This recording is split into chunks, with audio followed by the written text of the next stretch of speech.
enforcement officers in Winder, Georgia, were able to rapidly respond to Wednesday's shooting at Apalachee High School because of new technology. Barrow County Sheriff Judd Smith says the district had given all teachers special new ID badges armed with panic buttons a week ago. Law enforcement was notified of a possible shooting via these IDs at 10:20 a.m. They were dispatched 3 minutes later.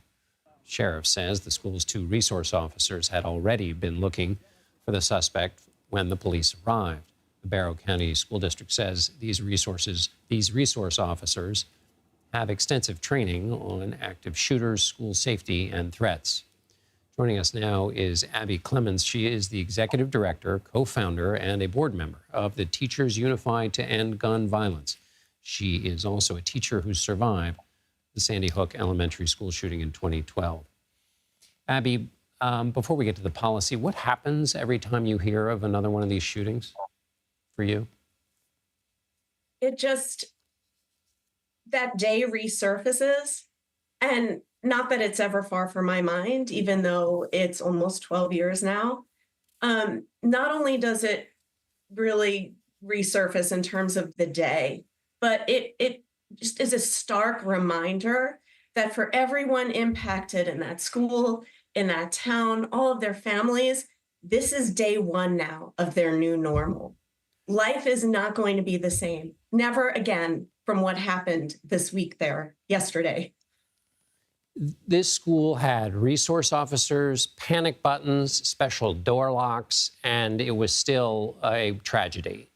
In a state and a country where guns are so easily accessible, is there anything more that can be done for teachers?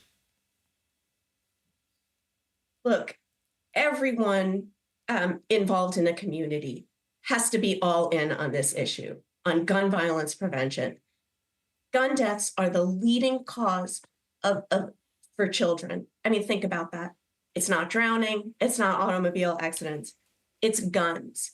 So we need everyone in on a plan on what we're going to do to prevent these. There's not going to be one drill. There's not going to be one protocol that's going to really make the difference here. Sure, you can try to put all these things in place and something will help, right? We hope. But there is no data to prove that the drills that kids and teachers endure on a daily basis in this country actually save lives. I mean, we see the resources that were there at this high school, and the drills and the preparedness that we put people through. But the thing is, we're not getting to the root of the problem. And you said it, it's easy access to guns and ammunition. And until we make a decision that we're going to do something about this, all of us, everyone involved in the community, then these things are going to continue to happen. Abbey, let me ask you about, as somebody who has taught kids, been in a school, when I talk to experts who have studied the disturbing number of incidents like this, that often the case is what appears to be the case here, even though we have limited information about the shooter, which is that there is a mental health issue at the heart of this, and that these experts say that if you see a kid in crisis, there are ways, if people wanted to spend the money on filling schools with specialists who can help with the mental health issues, which, by the way, affect all kinds of kids. How do you see the mental health piece of this? Not discounting what you just said about gun laws, but just focusing on that for a moment, implementing that in the school environment and what could be done.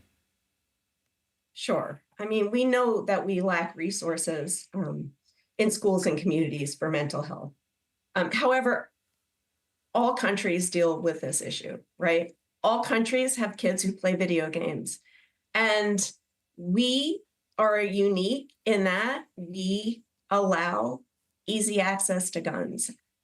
Sure, I think it would be great if we spent more money on counselors and curriculum that addresses the problems of loneliness and isolation that we've seen, especially since COVID. But instead, we're spending money on resource officers and panic buttons instead of getting to the heart of the problem. And so we're really leaving a generation of kids out to dry. And they are looking at us, at their elders, at people in power, at their leaders, and saying, how are you allowing this to happen? Finally, you have said, and your organization has said that teachers are often excluded from the conversation on gun violence. What do you mean by that? What needs to improve? Well, teachers are experts on kids, but we're often left out on the decisions that are made in terms of how to best prepare kids in healthy ways for conflict, for violence, and also in terms of safety protocols for the district and also legislation. We know kids. We know what's right for kids. We know what clicks with kids in terms of getting them to understand when to make good decisions for themselves, right? Not to hold on to guns for other people, not to put themselves in dangerous situations. But we're often not included in these conversations. I don't think it's on purpose. We're teaching all day, and so perhaps it takes a little longer to provide us the time to join. But we are the experts in this area. This is what we're trained to do. Sadly, part of our the silent part of teacher certification is now being a first responder and a human shield. Instead, we'd like to be part of the ways that we can prevent these tragedies from happening.